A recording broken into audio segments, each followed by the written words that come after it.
Hello and welcome to the third installment of Flipped Classroom Once a Runner. Today we are discussing whether the novel Once a Runner can be considered a transcendentalist novel. One of the major characteristics of the Transcendentalists was the connection of man and nature. And obviously, throughout the novel, the runners are outside running.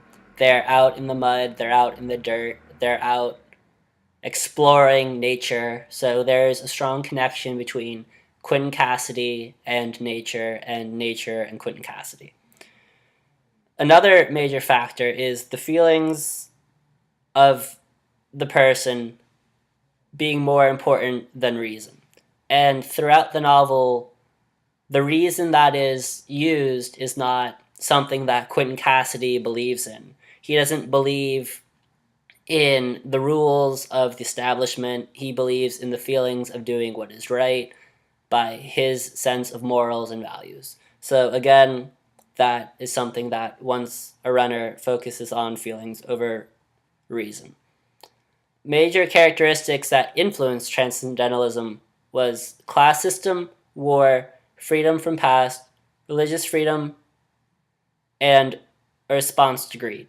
Now, the class system can be seen as the division between the distance runners and the people that do the field events, where they are separated, but they still have to mingle and cohabitate. So there's that class system. There's also the system between the athletes and other students and the athletes and the establishment, where some of the students that play football will cheat off other students, where there's a class system where the football players are above regular students because they're student athletes and they're football players.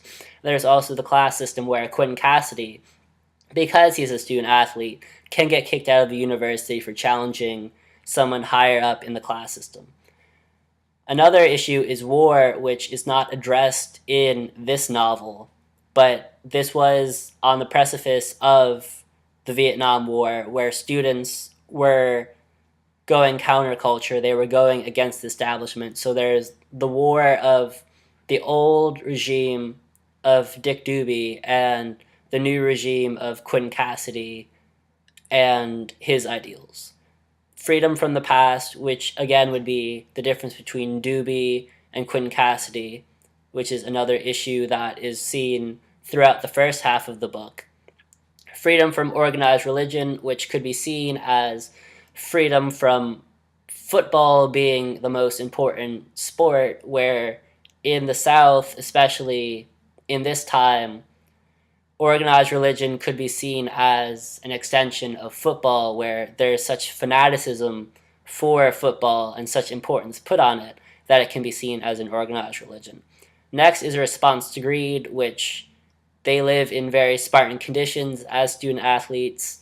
The runners only need shoes to do what they need to do to succeed and bring home trophies.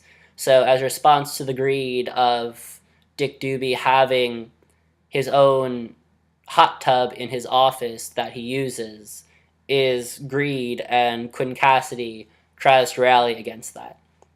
Another issue is nature is divine, holds truth, holds innocence, and is escape from the evil of society, which the entire second half of the novel really deals with.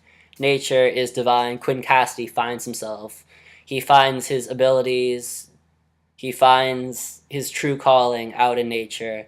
He finds the truth that he is a sub 4 minute miler, that he can exist by himself, that he can be happy. He is innocent in nature. He does not have to deal with society or what their truths are. And the escape from evil of society is essentially what Quentin Cassidy does, where if there is no society, there is no evil. And Quentin Cassidy is so focused on his task that evil can't even come into play. Transcendentalism also considers the rejection of standard beliefs to be part of the movement, where Quentin Cassidy really rallies against standard beliefs because most people don't believe a 4 minute mile is something that's really going to define you one way or the other.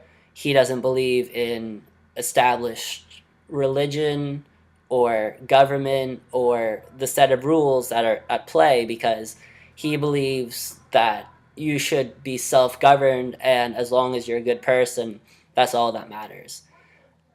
The major point of Transcendentalism is finding an inner truth, which is done for Quentin Cassidy through the trial of Miles. It's a truth that is fulfilled not from money or education or your gender, but from knowing oneself. And only through the trial of Miles can you really find the fulfillment as a runner that Quentin Cassidy finds and feels is so important.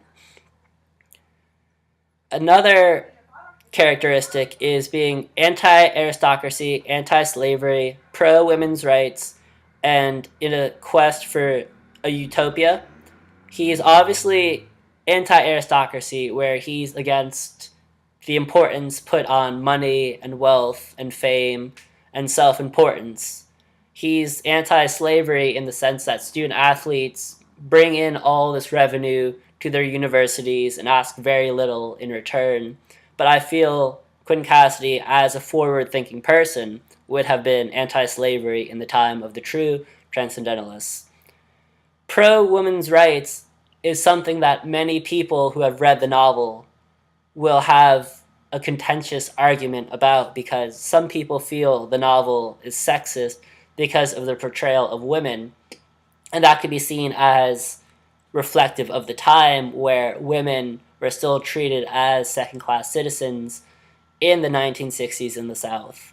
Or it could be seen as Quentin Cassidy is the focus of the entire novel, and everything outside of him is kind of secondary. And I take that stance because the women in the novel, I feel, are reflected accurately. I feel like Andrea would have written letters to her sister.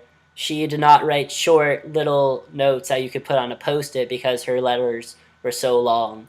She is someone who can exist independent of Quentin Cassidy, as we see her with the man with the umbrella when Quentin Cassidy goes running in the rain. So she's independent, she can think for herself, she is not defined by Quentin Cassidy or any man. So I feel like women's rights in this novel are addressed, and I feel like they're addressed accurately. And the quest for utopia is found in Quentin Cassidy being in solitude, and that solitude bringing him the sub 4-minute mile. And the final question is this a transcendentalist novel? Based on all the things that I've said, you might disagree. You might think that there is no freedom from the past, that man and nature cannot coexist because of the way that we use and abuse nature, and you cannot actually ever know oneself based on a more psychological approach than a transcendentalist approach. And I would like you to think about that and write one paragraph describing why or why not the transcendentalist movement is something that influenced Once a Runner. And I would like one sentence saying why or why not you think the novel is pro-women's rights. Thank you, and signing off. This is the end of the third flipped classroom.